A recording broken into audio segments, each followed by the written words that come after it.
Herkese merhabalar. Yeni bir videoyla tekrardan karşınızdayız. Bugün yine çok güzel bir tarifimiz var.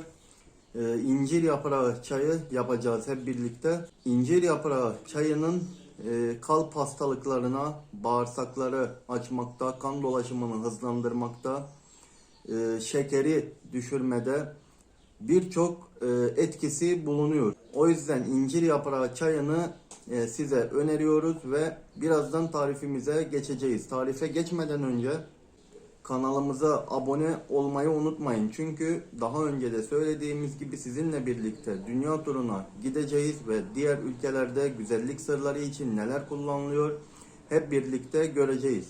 O zaman isterseniz hemen İpek arkadaşımızla beraber tarifimizi uygulayalım. Merhaba arkadaşlar. Şimdi tarifimiz için gereken malzemeleri bahçemizden toplayalım.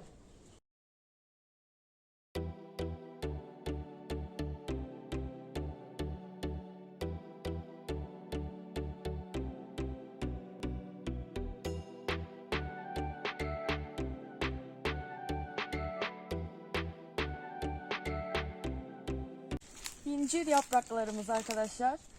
Bunları kopartıyoruz.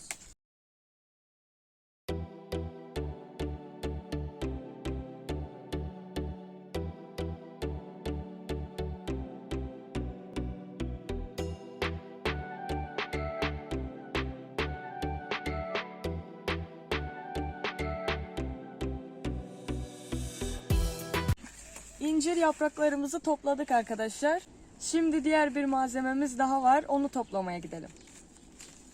Şimdi diğer malzememiz olan kekiğin dalından birkaç parça kopartalım arkadaşlar.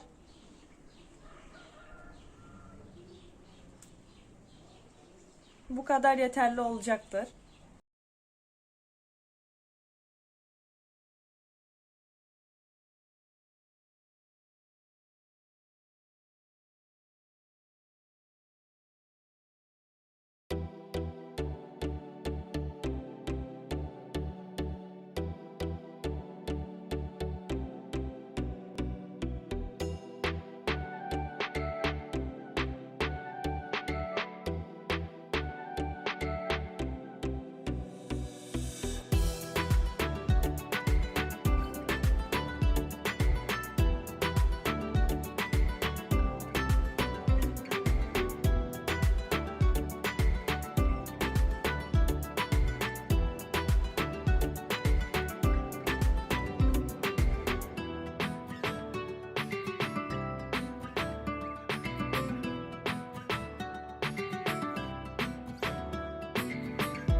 Yıkadığımız kekik ve incir yapraklarını buraya koyacağız arkadaşlar.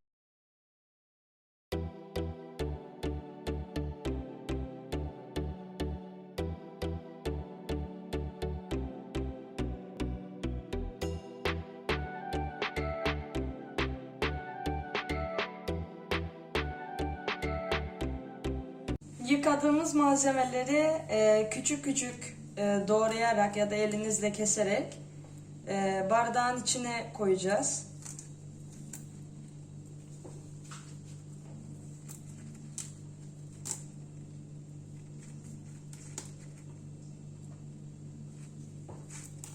Hem doğrayarak hem şey yaparak okusaydım.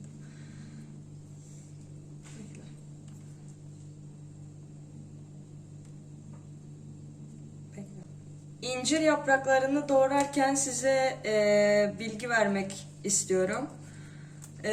İncir yapraklarından oluşan çayımız her derde devadır arkadaşlar.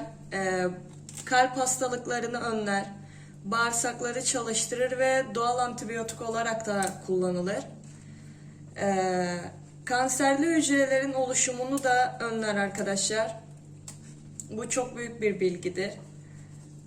Kemik yapısını güçlendirir, metabolizmayı hızlandırır, cilt hastalıklarını iyileştirir ve kan şekerini dengeler, hemorit etkilerini hafifletir. Son olarak da ekleyeceğim solunumu rahatlatır arkadaşlar.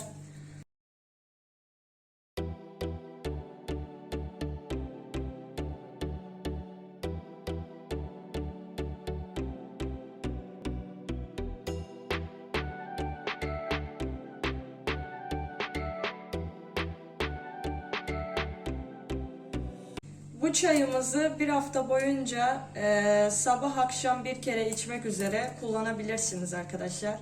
Tok karnına içmeniz gerekiyor. Onu da söylemek istiyorum. Doğradığımız incir yapraklarını koyduk arkadaşlar bu şekilde. Şimdi de kekiklerimizi koyacağız. Küçük kestiğim için doğramama gerek yok. Bu şekilde atıyorum. Isıttığımız kettle'daki kaynar suyumuzu bardağımızın içine döküyoruz.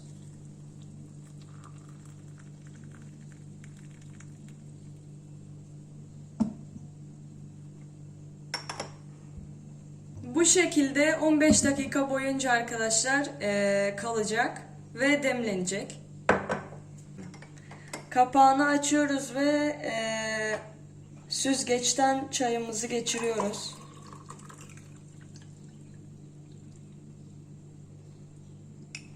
Birazcık döküldü ama olsun. Bu şekilde çayımızı süzdük ve demlemiş bulunuyoruz arkadaşlar. Rengi gördüğünüz gibi koyulaştı arkadaşlar. Bu şekilde içime hazır hale gelmiş bulunuyor. Evet, şu anda incir yaprağı çayımız hazır bulunuyor. Bu şekilde arkadaşlar görebiliyorsunuz. Su sarardı, yani koyulaştı. Böylelikle incir yaprağı çayımız hazır oldu. Tabii ki kekiğin de çok faydası var. İncir yaprağının olduğu kadar kekiğin de insan vücuduna birçok faydası dokunuyor. Bu şekilde eğer bir hafta boyunca kullanırsanız, İpek arkadaşımızın az önce size saydığı gibi insan vücuduna çok faydaları bulunuyor. Dediğimiz gibi bir hafta boyunca bunu sabah, akşam 2 defa olmak üzere içebilirsiniz. Tok karnına içmeniz gerekiyor. Bu şekilde en kısa zamanda faydasını göreceğinizi düşünüyoruz. Bugünlük de videomuzun sonuna geldik. Diğer videolarda görüşürüz arkadaşlar. Kendinize iyi bakın. Kendinize dikkat edin.